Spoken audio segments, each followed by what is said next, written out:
Hi, my name is Sheila Guillotin, and this is the Simsbury Woman. Today, we're going to discuss a very grim subject, suicide. The National Institute of Mental Health has declared suicide to be a major public health problem and a leading cause of death in the United States. We have to understand that suicide does not discriminate. People of all genders, ages, and backgrounds can be at risk. My guest today is a familiar one, Justine Ginsberg, Community Health Coordinator for the Farmington Valley Health District.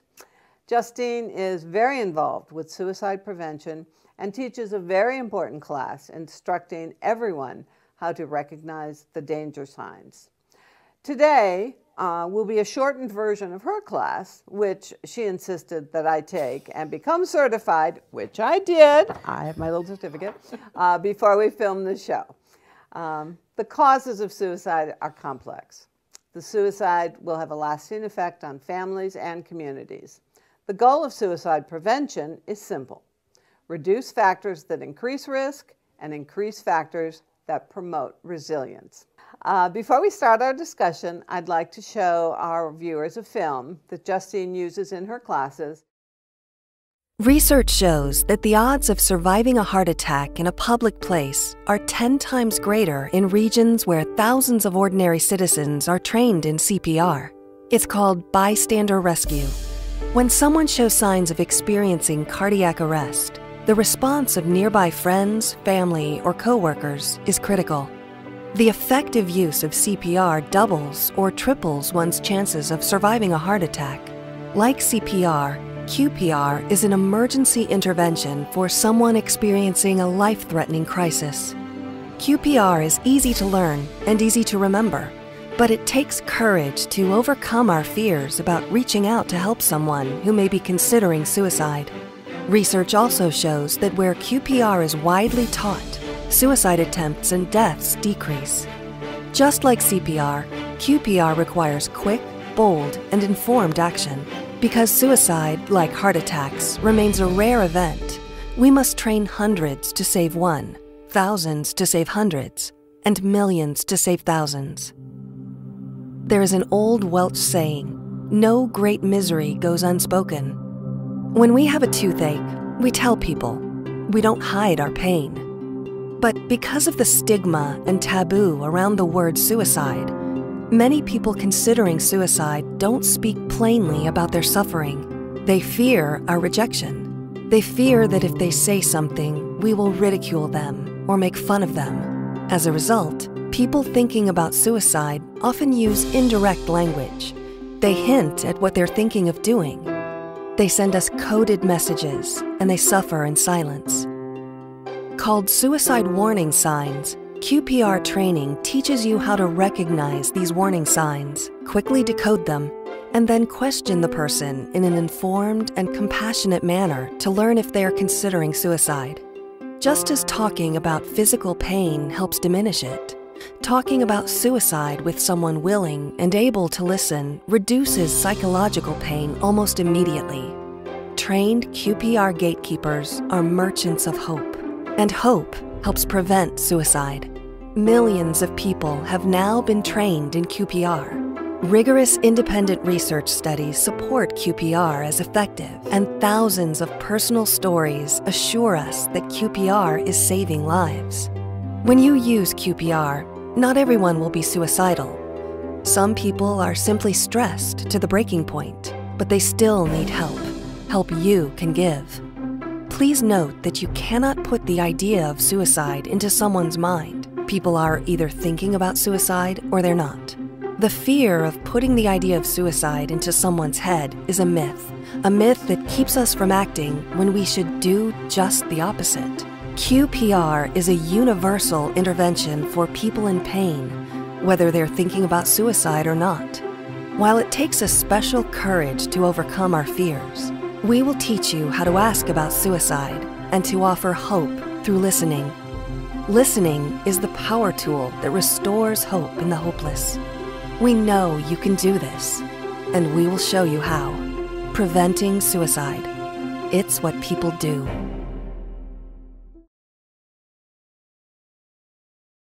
Why don't you tell our viewers a little bit about what the class is and does, and what normal, everyday people and communities can do to help solve what is a growing problem? Well, thank you, Sheila, and thank you, viewers, for taking the time to listen to me talk about a subject that is so incredibly important in our communities. Suicide is like the last bastion of things we don't talk about.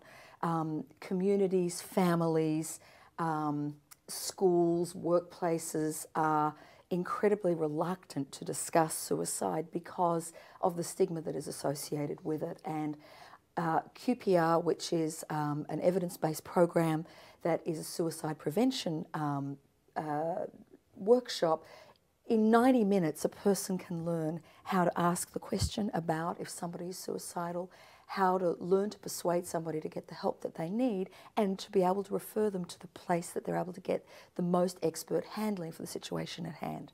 I started taking this course or teaching this class nearly 2 years ago through the Resilience Grows Here project of the Farmington Valley Health District.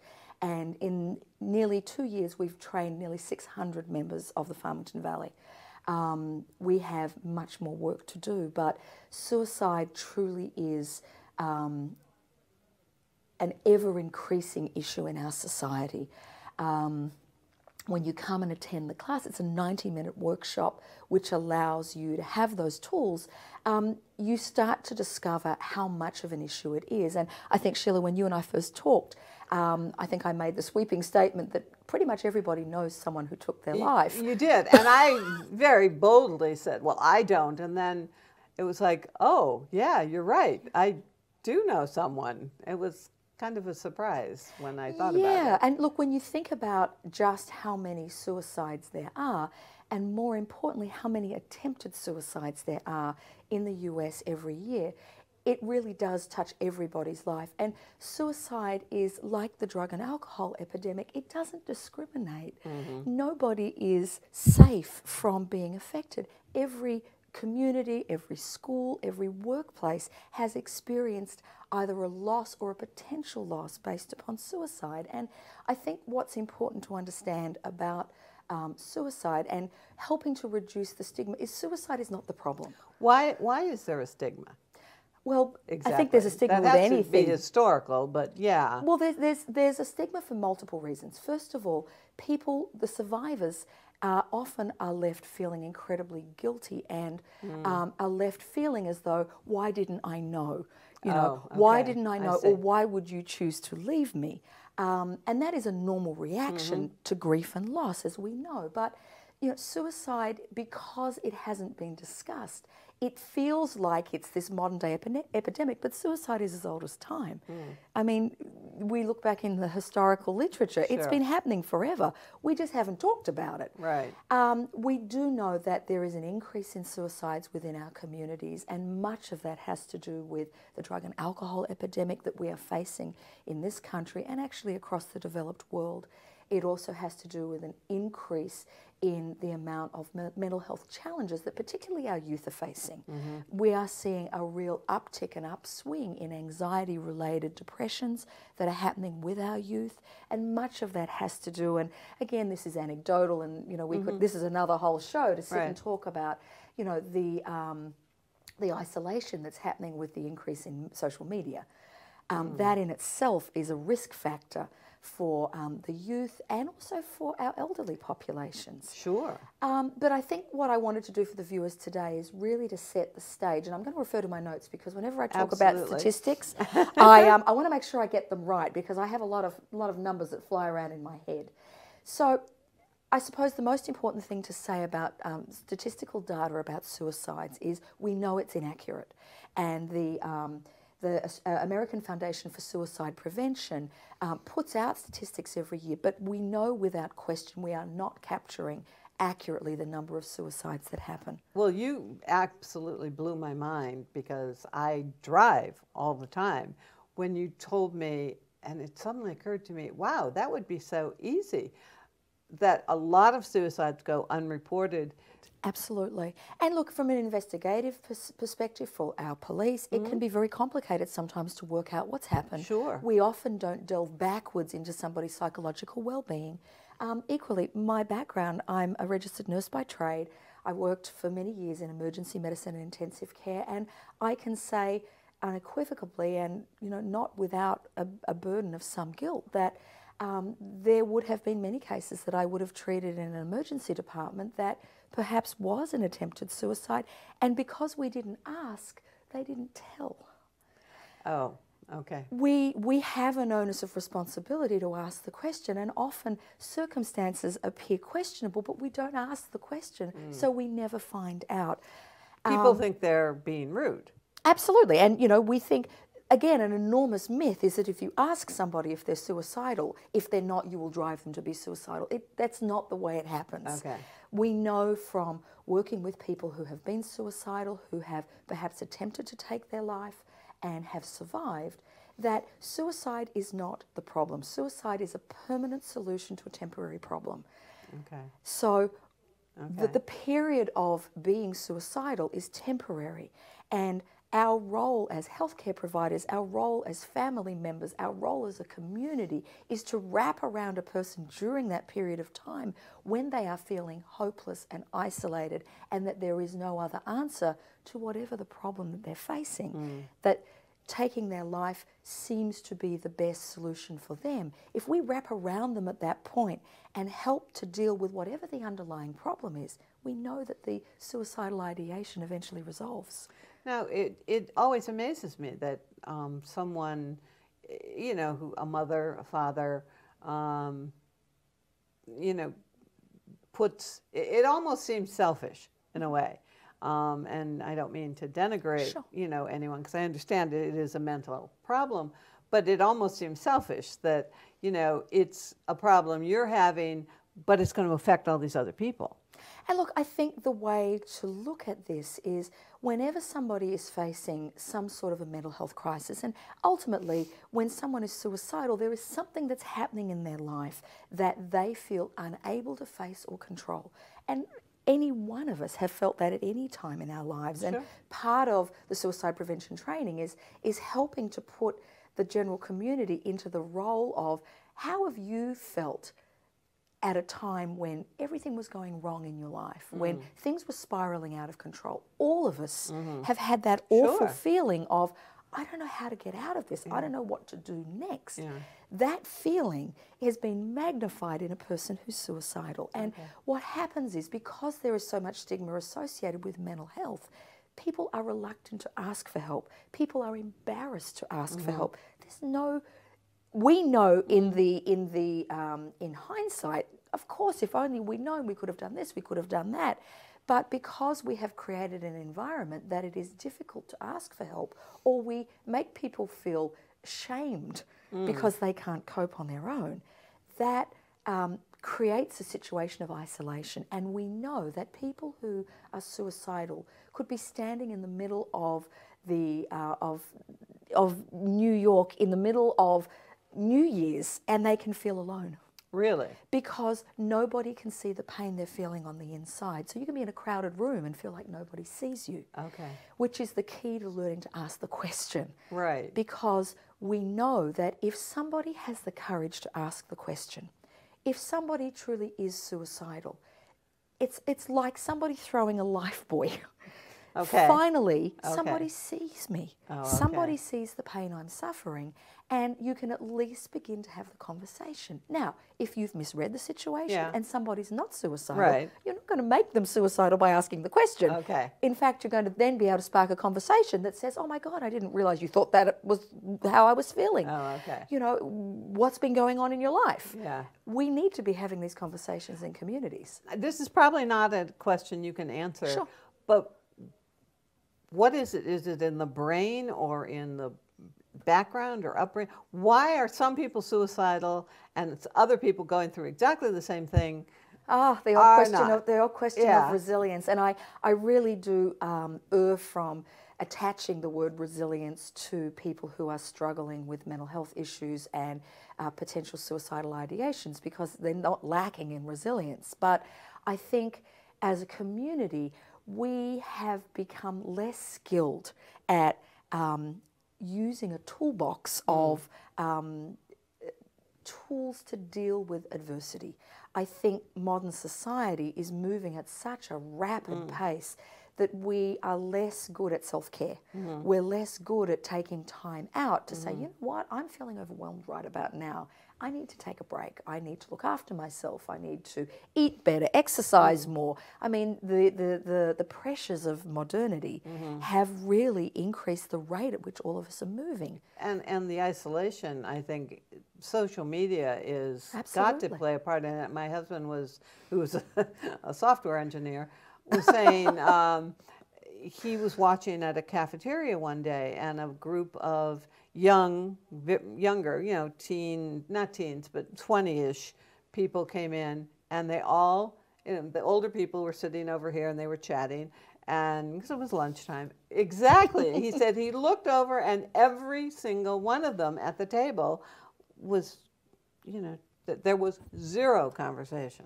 Well, from the project Resilience Grows Here, which is a men's mental health grant that has been run from the Farmington Valley, that's been sponsored by the Movember Foundation, working with veterans and young boys within our communities, we know without question that mental health challenges breed in isolation.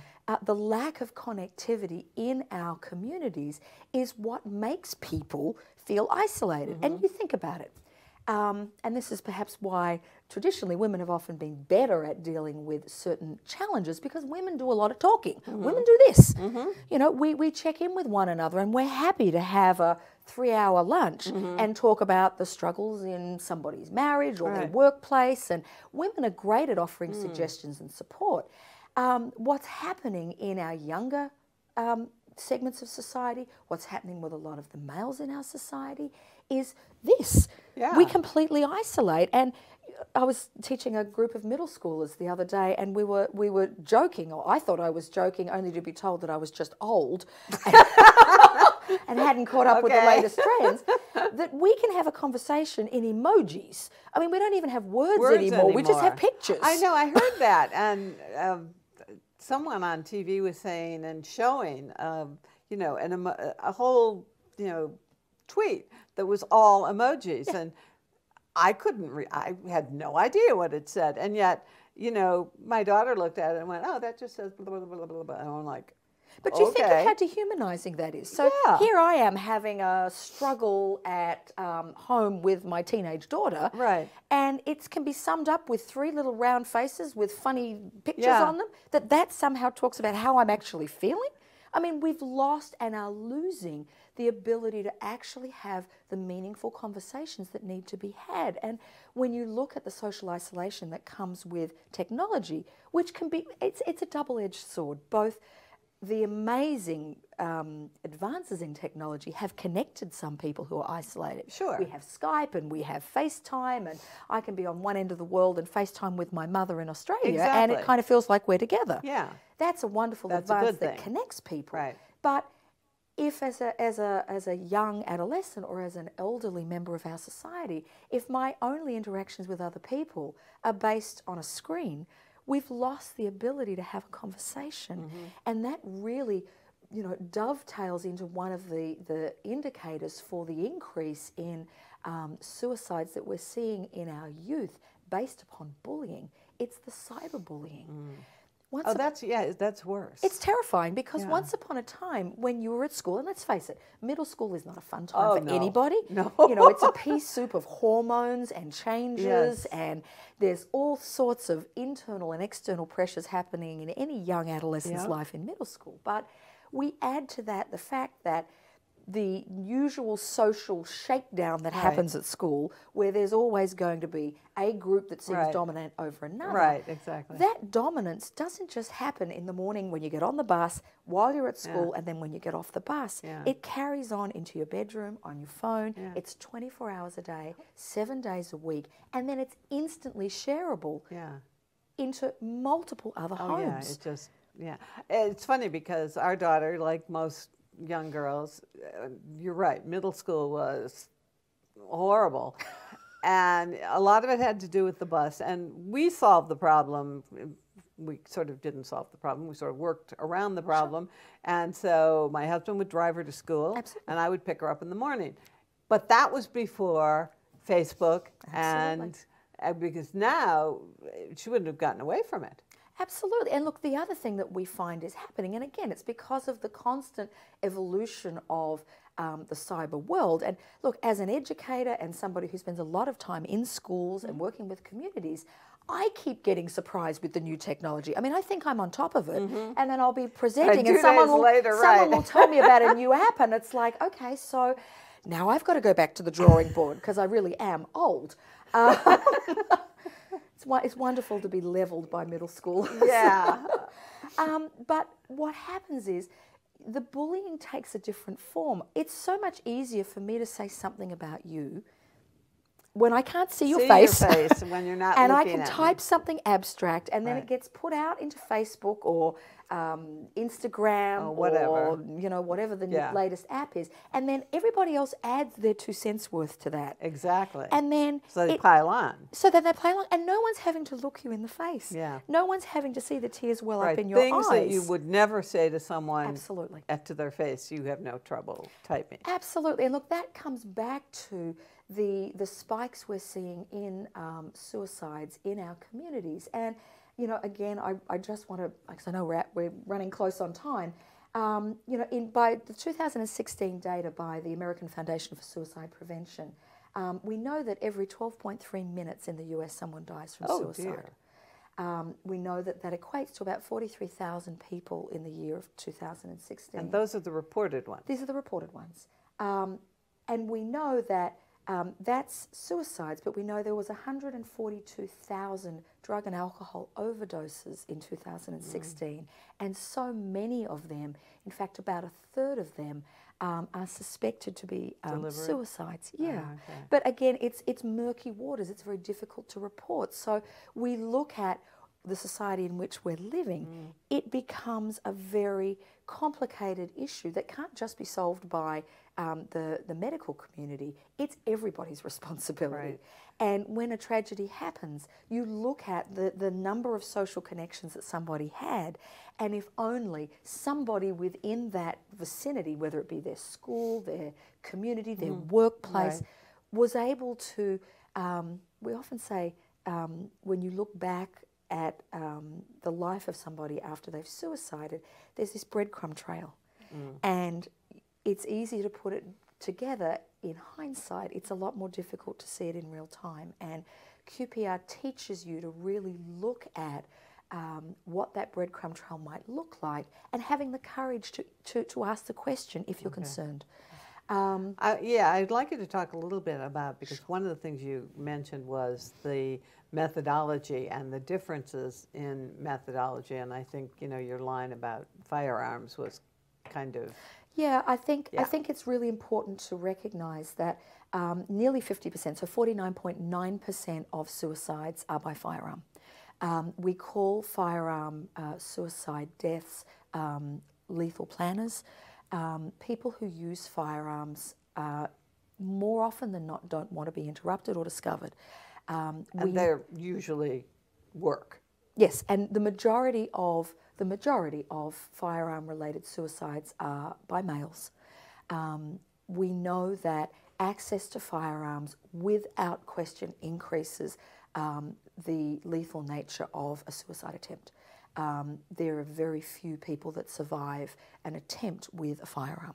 And I know this is a difficult subject, and I know I'm an Australian, which makes this always an interesting subject, because my country courageously was able to get on top of the firearm issue many, many years ago. But, America has a very different... But it often gets clouded in America with... Well, it does, and you have, it's part of your constitution. It's a Second Amendment right, and that makes it a very difficult subject to have.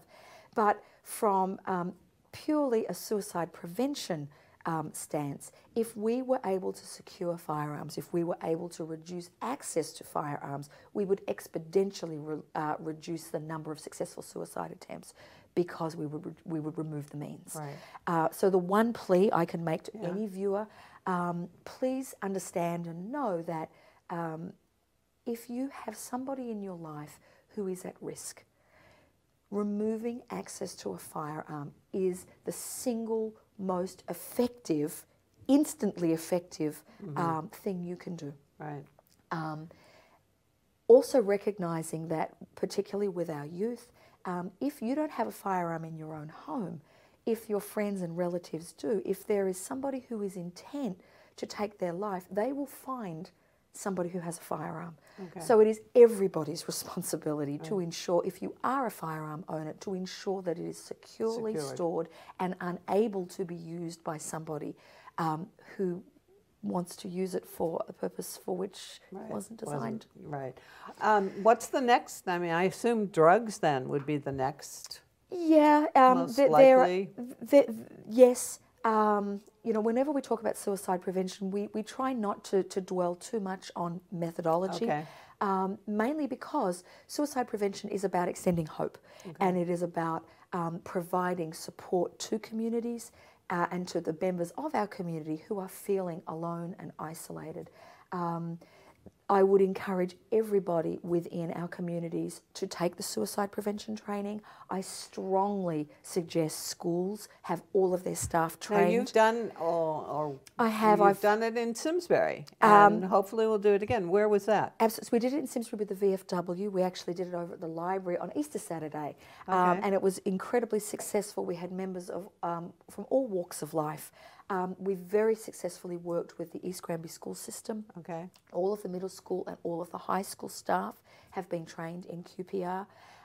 So if someone wants to take the class, where would they look? If they call us at the Farmington Valley Health District, or they log onto the Resilience Grows Here website, www.resiliencegrowshere.org, or www.fvhd.org, which is the Farmington Valley Health District website. They can log on, they can contact me, and it's free of charge. It's covered by the grant from the Movember Foundation. Okay. It empowers communities. And look, Sheila, I have to say, every time I do a suicide prevention training, within 2 weeks I receive a call from somebody in the audience who've used it. Really? Just training the middle and high school students at East Granby, we had 2 staff members who used it outside of the school system in their own worlds and successfully saved 2 people's lives. One was an older person, one was a younger adolescent, was able to connect them to the services that they needed, and both of those individuals are doing fantastically. Oh, that's awesome. Well, unfortunately, our time is up for today. I hope we've given everyone the beginnings of an understanding of how suicide prevention is something all of us should be a part of. Effective prevention strategies are needed to promote awareness of it and encourage a commitment to social change. I want to encourage everybody to take one of Justine's classes. It's always easier to help when you feel like you know what you're doing. Just like with CPR, it's the same thing. So please join the effort to put an end, or at least reduce, the incidence of suicide in this country. Thank you, and I wish all of our viewers a healthy day.